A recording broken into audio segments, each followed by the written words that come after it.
Entonces, bueno, bienvenido esta noche. Vamos a empezar leyendo el capítulo 3 de Hebreos. Vais a ver que al leerlo uno no se entera de nada, pero luego con el pequeño resumito que estoy haciendo a través de unos distintos libros, no es algo mío de revelación. Necesito, digamos, una guía porque es un libro muy profundo, ¿no? Pero bueno, me dispongo a que ese libro y la palabra me inspire para que luego pues pueda yo colaborar en este espacio y bueno, que el Espíritu Santo os va a sembrar y os va a hacer sentir a cada uno lo que necesitáis. Amén. Entonces, bueno, si me queréis seguir, estoy leyendo en la Biblia de versión Reina Valera 1960, pero cualquiera de las revisiones puede valer. El estudio que estoy haciendo es con la internacional, nueva versión internacional, muy interesante esa versión, mucho más clara que la Reina Valera, que es más entendible, pero bueno, cualquiera es válida porque el propósito es el mismo, ¿vale? El propósito general es el mismo. Entonces, amén, vamos a leer Hebreos 3. Por tanto, hermanos santos, participantes del llamamiento celestial, considerad al apóstol y sumo sacerdote de nuestra profesión, Jesús, el cual es fiel al que le construyó, como también lo fue Moisés en toda la casa de Dios. Porque de tanto mayor gloria que Moisés es estimado digno, cuando tiene mayor honra que la casa el que la hizo. Porque toda casa es hecha por alguno, pero el que hizo todas las cosas es Dios. Y Moisés, a la verdad, fue fiel en toda la casa de Dios, como siervo, para testimonio de lo que se iba a decir. Pero Cristo como Hijo sobre su casa, la cual casa somos nosotros, si retenemos firme hasta el fin la confianza y el gloriarnos en la esperanza.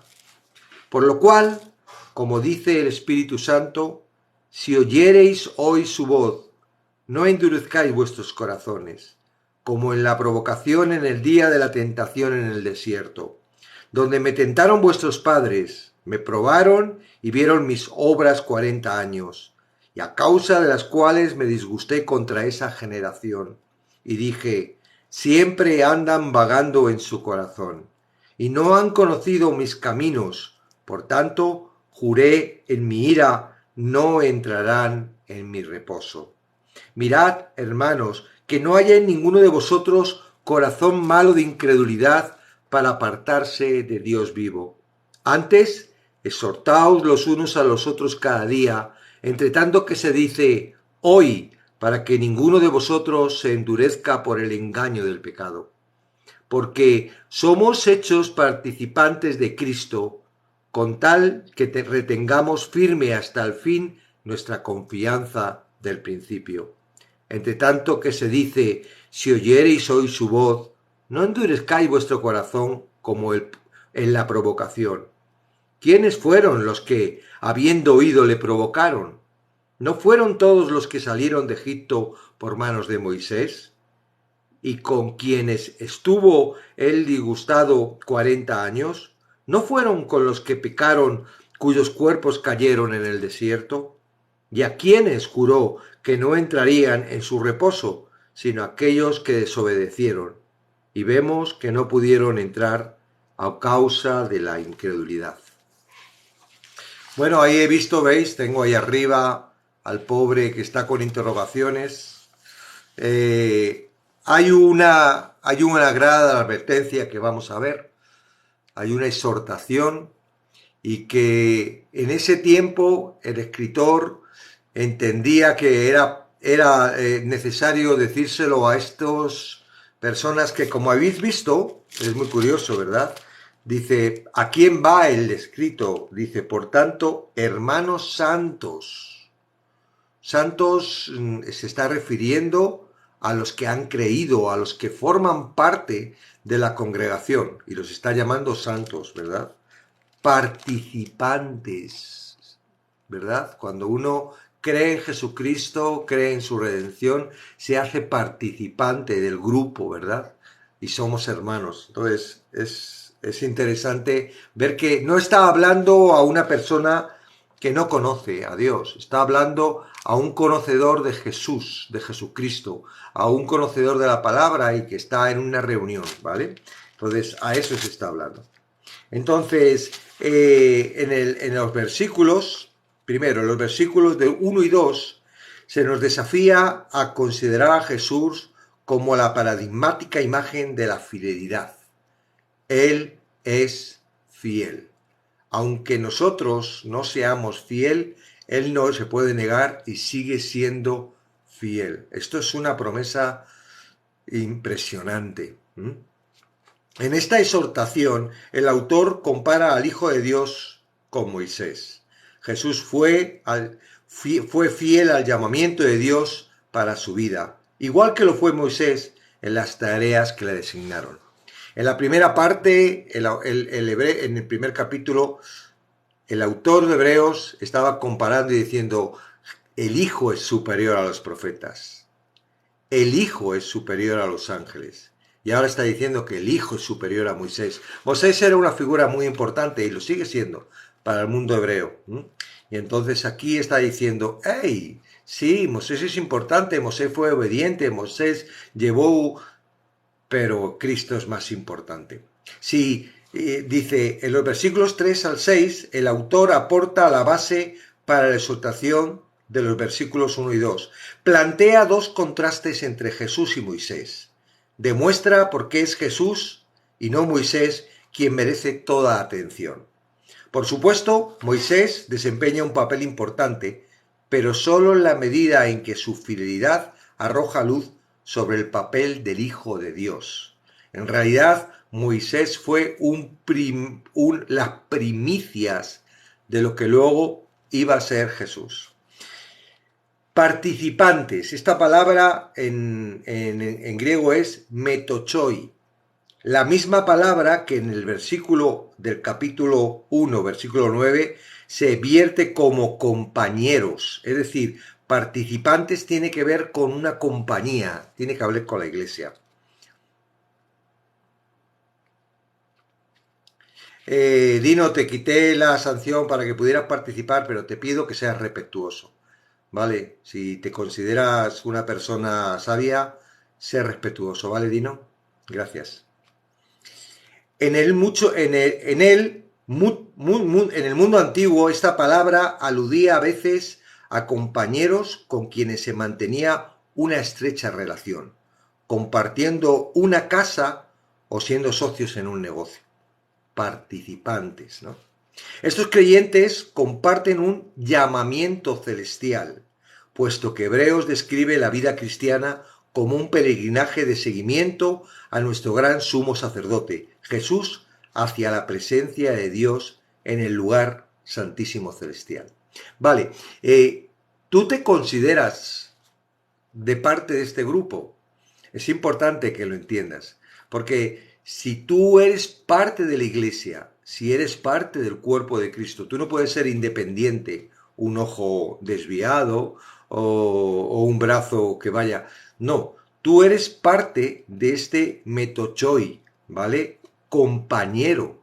Tú eres compañero de todos los que han aceptado a Cristo. Ya no es una rivalidad que nos puedan hacer entre iglesias, entre distintas ideas o no. Todos los que formamos el cuerpo de Cristo estamos unidos, somos esa unión, ¿verdad? Esa unión, ese que compartimos el llamamiento celestial. Puesto que Hebreos describe la vida cristiana, pues nosotros estamos dentro de este, gracias, vale, de este llamamiento. Tú no eres cristiano porque hayas aceptado a Cristo y punto, y ya tengas el pasaje para el cielo. Tú al aceptar a Cristo estás entrando dentro de una especie, ya lo vamos ayer, si no estuviste, ayer estuvimos diciendo de que el cristianismo es un poco light, ¿no? Vamos buscando nuestro beneficio y hemos aceptado a Cristo para que a ver si podemos conseguir lo que nosotros queremos. No nos damos cuenta que a la hora de entrar en Jesucristo estamos entrando en el propósito de Dios. Y hablaba de que ese propósito no es muy sencillo. La vida en la tierra es un peregrinaje, donde hay sufrimiento, donde hay aflicción, pero no caminamos en el camino solo, está con nosotros. Él fue el primero que entró en ese camino y vemos como Cristo tuvo que padecer, fue perseguido, le rechazaron, lloró, murió.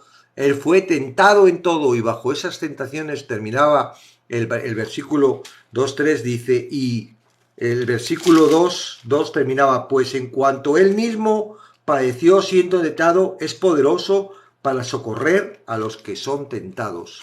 Entonces, él conoce las tentaciones porque las padeció. Entonces, ahora, claro, uno dice, wow, estoy sufriendo, pero lo estás haciendo porque tú perteneces a Cristo y es el mismo ministerio, es la misma forma. No se ha completado. Cristo abrió el reinado, dice, el reino de los cielos se ha acercado. Él lo inaugura, es decir, nos da la posibilidad de poder entrar en ese reino, de pertenecer al reino, pero está en un proceso, aún no se ha terminado. Él está sentado en la diestra, terminó su trabajo de redención, ahora junto con él, la iglesia tiene que vencer a la serpiente, la tiene que pisar. Cuando Cristo venga por segunda vez, ese terminará.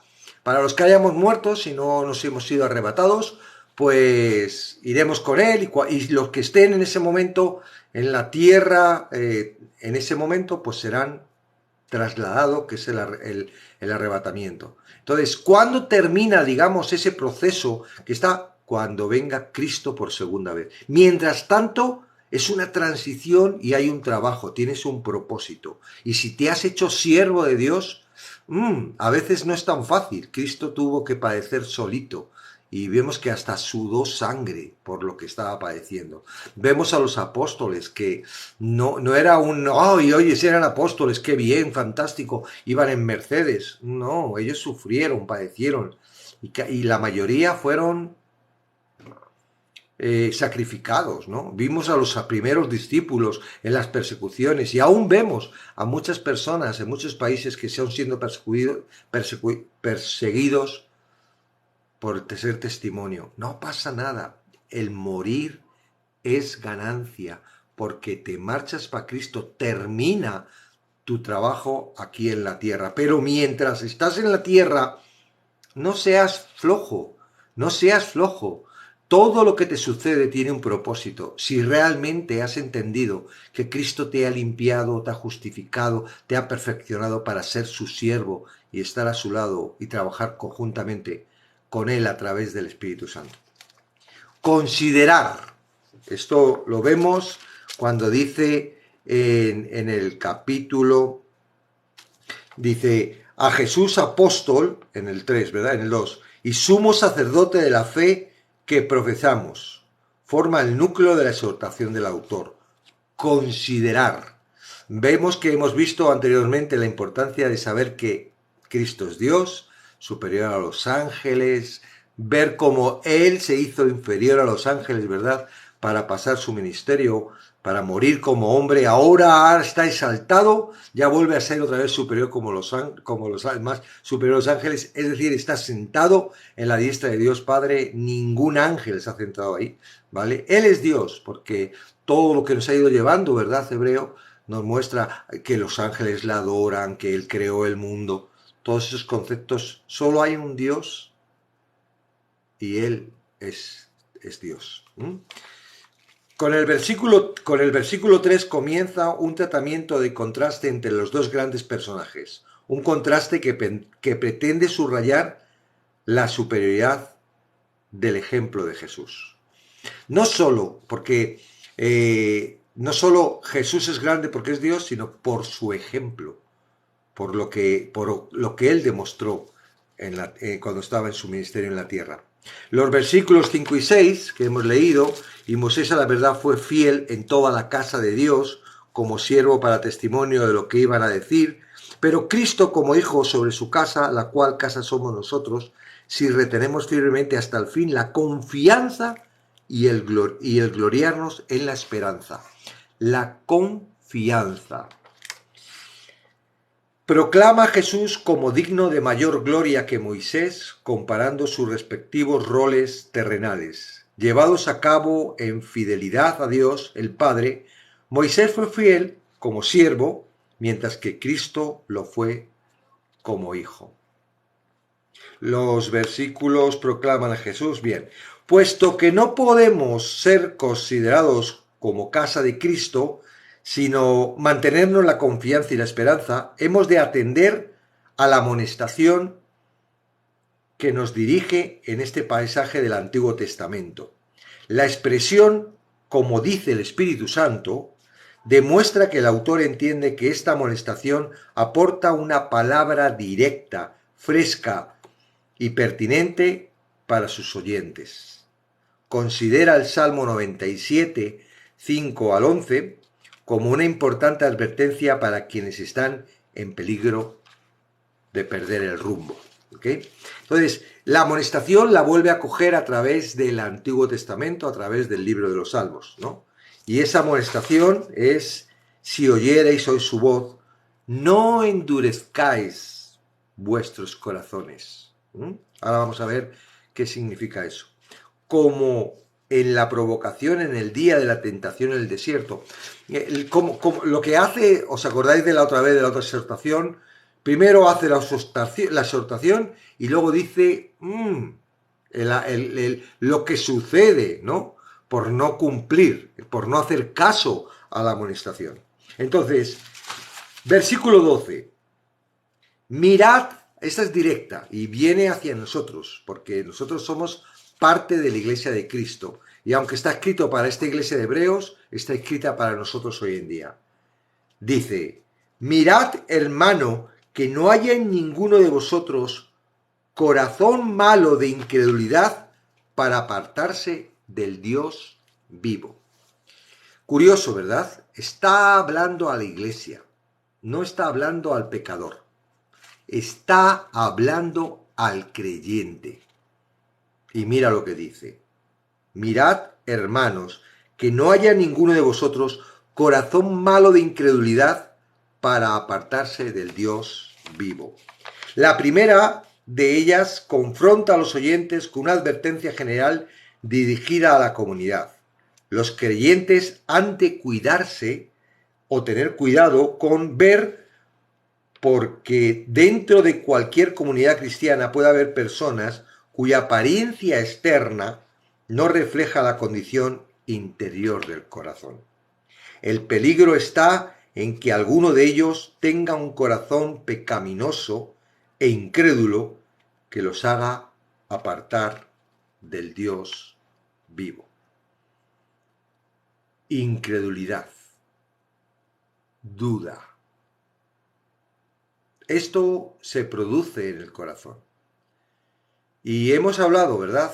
Llevamos diciendo y reclamando aquí en Somos la Luz de que si tú dudas de que el sacrificio de Jesucristo ha sido completo para justificarte, santificarte, limpiarte, perfeccionarte, si tú estás trayendo esa duda, bien porque has escuchado mal, y ya nos lo han dicho, cuidado con lo que escuchas, bien porque no lo has sabido entender, bien porque tu razonamiento y tus pensamientos, que claramente son influidos por Satanás, que te ayudan a pensar cosas que te vienen mal, trae una duda en ti. Ay, ¿es posible que no seas salvo? ¿Es posible que todavía esté en pecado? ¿Cómo la palabra dice que los que conocen a Dios no pecan y yo estoy haciendo cosas malas? Es decir, hay una duda dentro de ti, hay incredulidad. Eran salvos, pero no habían entrado a disfrutar de los beneficios de la vida cristiana, estos hebreos. Y esto está pasando en la iglesia. Tú has recibido a Jesucristo, tú has entregado tu vida, tú sabes el sacrificio que hizo para rescatarte, tú sabes tu impedimento, tu imposibilidad de ser perfecto, de hacer las cosas bien para poderte salvar, y estás muy agradecido que por gracia Jesucristo haya muerto en la cruz. pero tu corazón sigue teniendo duda. Claro, aquí lo que está hablando es que, porque ahora vais a ver, es una duda que no es visible en la iglesia. Oh, hermanos, bendiciones, gloria a Dios, pero dentro de ti hay duda. No te consideras parte de la iglesia porque dentro de ti, y esto está considerado como pecado. ¿Por qué?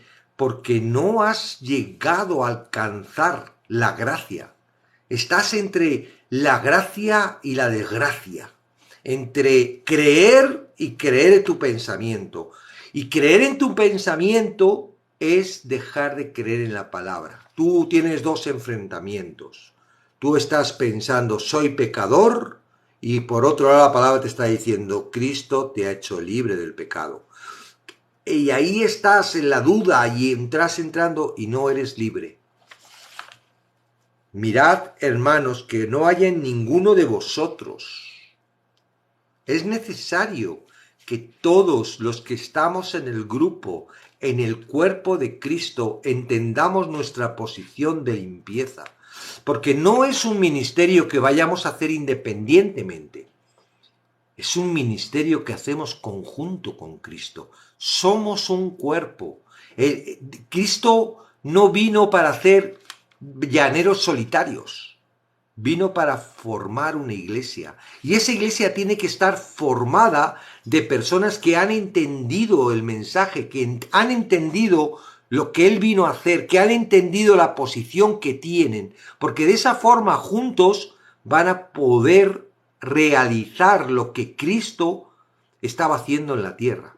Dice, yo me voy, pero vosotros seguís. Es decir, el ministerio que Cristo vino a hacer, a realizar, ahora no es un ministerio independiente, es un ministerio de la iglesia. Por eso dice que la mujer pisará la cabeza del carcañán. No se está refiriendo a una mujer, como algunos dicen a María. No, se está refiriendo al cuerpo, a la novia de Cristo, a la iglesia. Entonces, esto es muy importante, porque no solo es importante que tú hayas entendido, que hayas alcanzado la salvación, que estés gozoso porque has entendido y que hayas nacido de nuevo. Necesitas que el grupo con el que estás trabajando, con el que te estás reuniendo, con el que estás formando ese ministerio, ese trabajo, también lo sean. Y para eso está la segunda exhortación, ¿ok?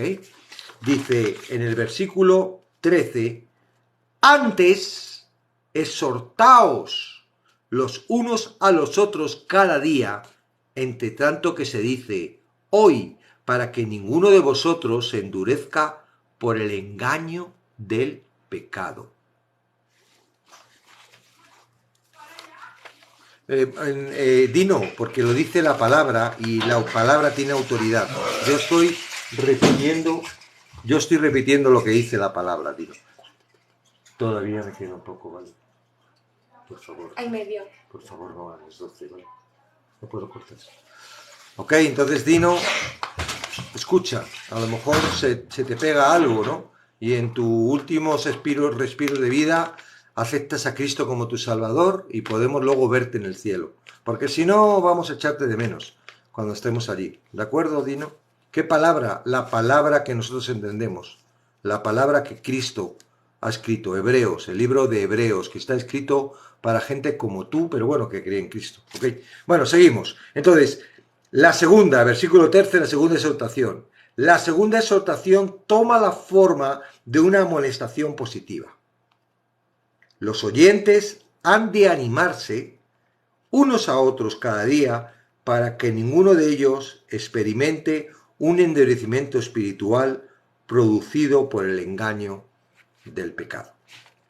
Entonces, ahí es donde están las dos exhortaciones fuertes. La primera parte es que la duda, ¿verdad? Dice en Santiago, dice que dudar es como las olas del mar. Nadie dude cuando ora, porque cuando ora es como las olas del mar que van y vienen, no valen para nada.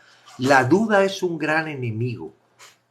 La duda, el no creer, el estar dudando de la palabra, ¿no? Es un gran enemigo. y nos está exhortando a que juntos, como iglesia, como cuerpo, podamos exhortarnos para entender, para llegar a un entendimiento, porque ¿qué produce la duda? Pues el gran estorbo, ¿verdad? El estorbo de la contradicción, esto no es verdad. No, vemos, ¿no? Vemos lo que molesta cuando alguien no ha creído en Dios y sube aquí a realizar preguntas que para los que hemos creído son totalmente absurdas, molestas, que solo tienen que para entretenernos, para quitarnos la energía, para mostrar a otras personas y hacer duda, porque es lo que hacen duda. ¿Quién somos nosotros como humanos para decir lo que tiene que hacer Dios? Somos nosotros mucho más sabios que Dios para dirigir a Dios lo que tiene que hacer.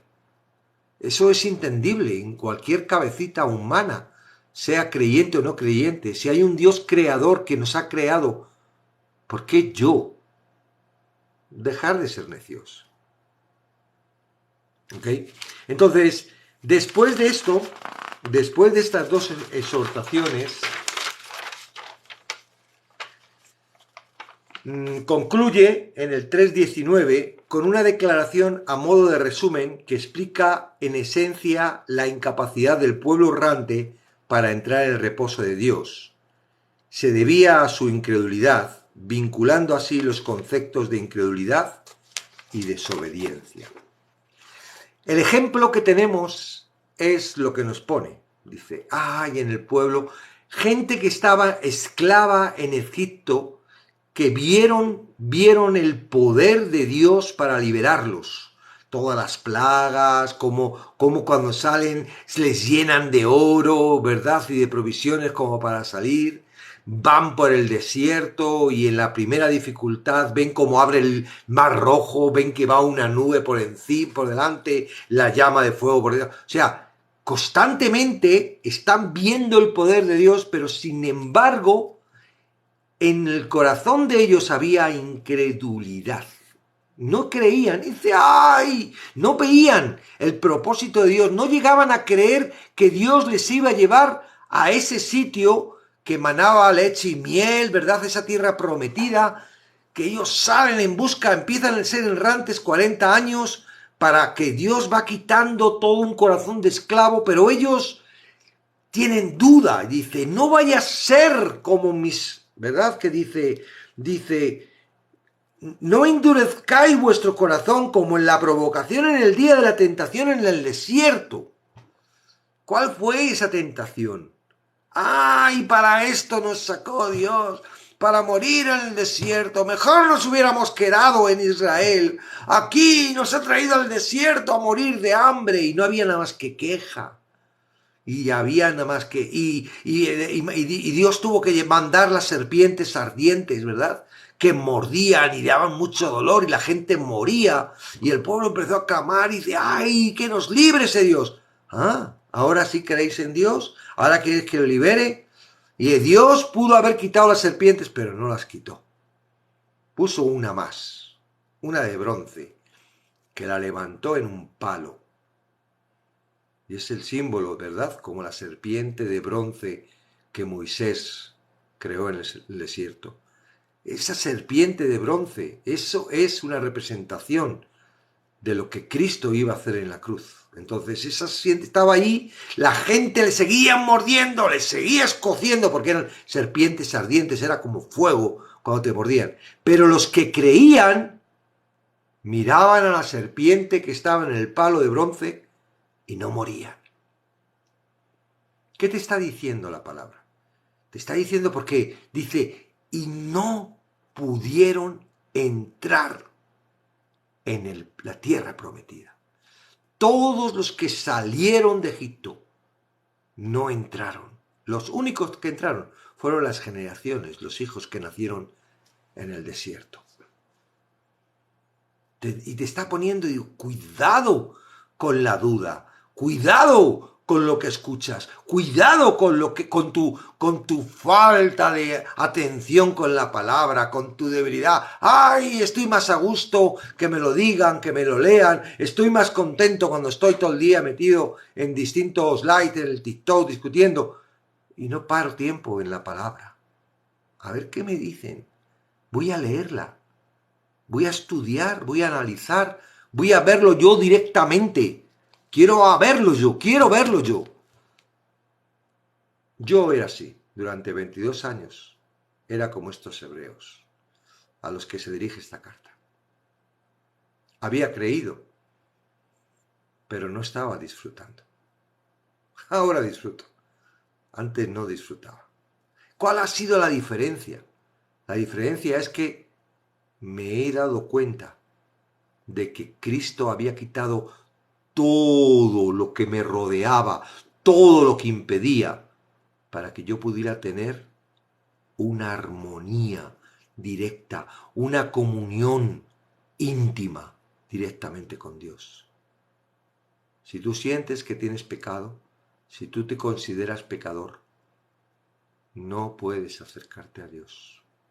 Porque nadie que tiene pecado se puede acercar a Dios. Y no puedes utilizar a Jesucristo como talismán. Ahora me siento pecador, ahora Jesucristo me limpia porque le he perdonado, ahora me acerco a Dios. No, es una convicción. Tú tienes que tener esa convicción de lo que hizo Cristo una vez y para siempre. Una vez y para siempre.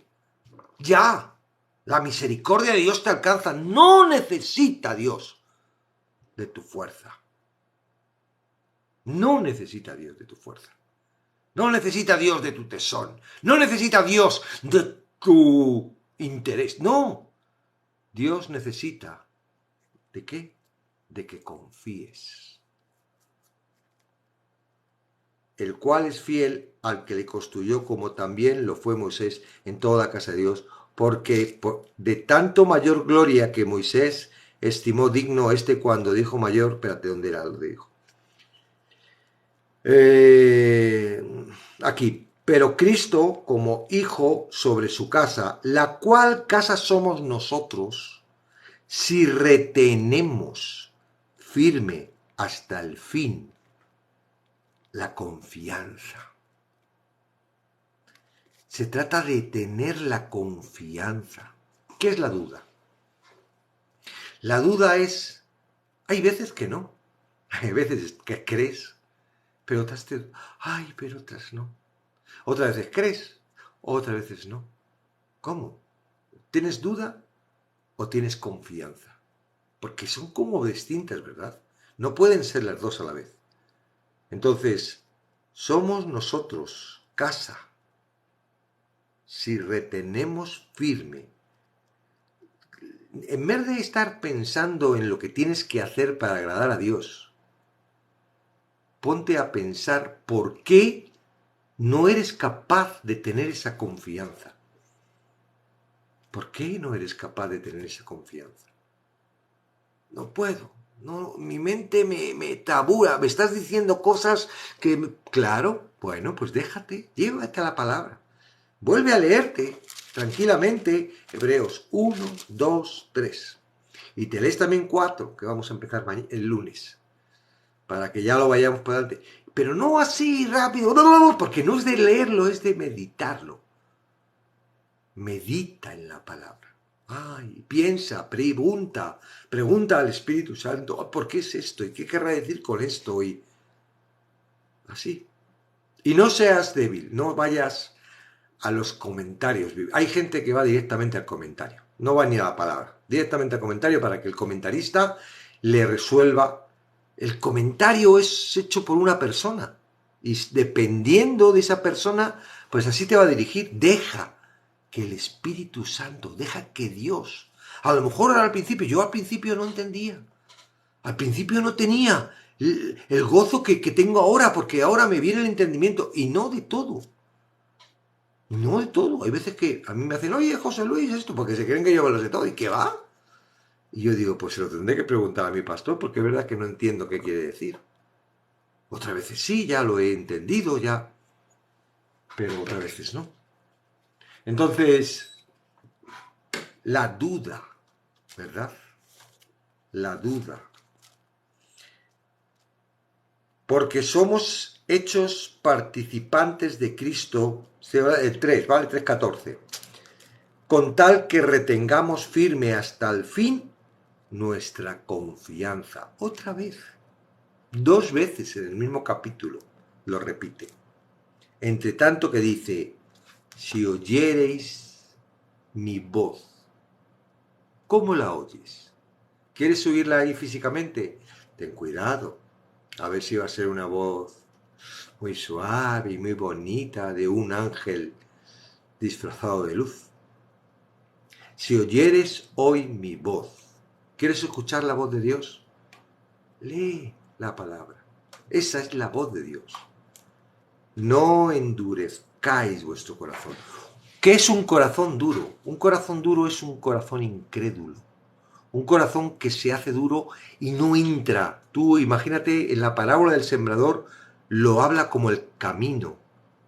¿Por qué? Porque al estar tan pisado está muy endurecido. Entonces tú ahí eches una semilla. Y por muchas que eches, como está tan duro, no pasa nada. Y esto trata de que la palabra entre en ti y haga su trabajo. Pero si tú tienes un corazón duro, por mucho que leas, no vas a creer, ah, esto es un rollo, esto no lo entiendo. Dice, el que lee la palabra y no la entiende, vienen los pajaritos y se lo lleva. ¿Por qué no la entiendes? Porque está duro, está desconfiado, o porque te crees que lo sabes todo. Y sí, ahora me vas a contar otra cosa. Después de que yo he nacido y después de que he escrito un libro y he dicho sí, me vas a traer otra cosa. No, macho, que yo ya tengo casi 80 años y toda mi vida duro, duro. Y la palabra está diciendo, si oyeres hoy mi voz, no escucha, no endurezcáis vuestros corazones, como en la provocación. ¿Quién fueron los que habiendo oído le provocaron? ¿No fueron todos los que salieron de Egipto por mano de Moisés? ¿Y con quiénes estuvo él disgustado 40 años? ¿No fue con los que pecaron cuyos cuerpos cayeron en el desierto?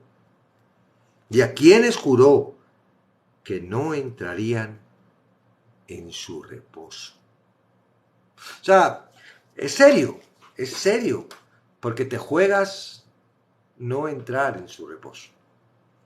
Un corazón duro no es un corazón asosegado, tiene dudas. Y como tiene dudas, ¿cuál es la verdad? Si no admites la verdad, ¿cómo vas a admitir otra cosa? No hay verdad. Es como ese que coloca un muro porque le han hecho mucho daño y para que no le vuelvan a hacer daño, coloca un muro de protección y dice, ya no me va a hacer nadie más daño. Y coloca un muro y no se fía de nadie. ¿Cómo va a recibir el amor de Dios si tiene un muro de protección para que no entre nada?